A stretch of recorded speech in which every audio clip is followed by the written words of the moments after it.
A validé le pass sanitaire obligatoire pour notamment les cafés, les restaurants et beaucoup de lieux publics, mais a validé aussi la vaccination obligatoire pour les professions en relation avec la santé et valide la possibilité de suspension de contrats et de privation de salaire pour les salariés en CDI non vaccinés. On écoute tout de suite la réaction du représentant de la CGT 06 qui avait appelé aujourd'hui à la mobilisation contre cette loi.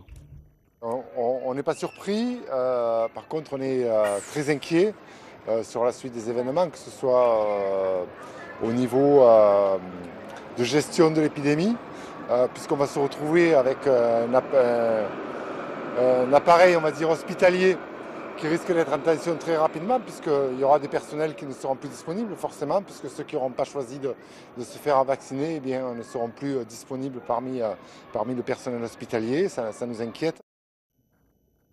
Et cet après-midi, il y a eu une manifestation à Nice devant la préfecture, notamment de la part des personnels soignants qui refusent cette obligation de vaccination. Reportage de Noah Thomas et de Pierre-Olivier Casabianca.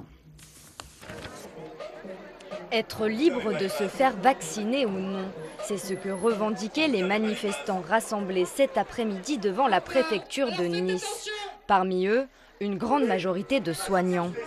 On est là juste parce qu'on travaille à l'hôpital et qu'au 15 septembre, on risque de perdre notre emploi parce qu'on estime qu'on doit être maître nous-mêmes de notre santé et de ce qui nous est proposé comme traitement ou pas. Une obligation qui, pour eux, ne résoudra pas le problème de fond, le manque de moyens accordés aux hôpitaux. Moi, je travaille dans un service, j'ai été tout seul cet été pour plusieurs raisons. Pas de remplacement, pas de moyens. Tout ça pourquoi? Tout ça parce qu'on fait des économies, on continue à faire des économies. Faut-il le rappeler? Une mobilisation lancée par la CGT des Alpes-Maritimes qui, loin d'être opposée au vaccin, juge la technique du gouvernement contre-productive.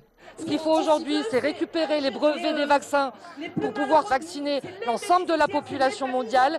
Et ce qu'il faut aujourd'hui, c'est développer les moyens pour que l'hôpital soit en capacité de prendre en charge et les patients Covid et les non-Covid.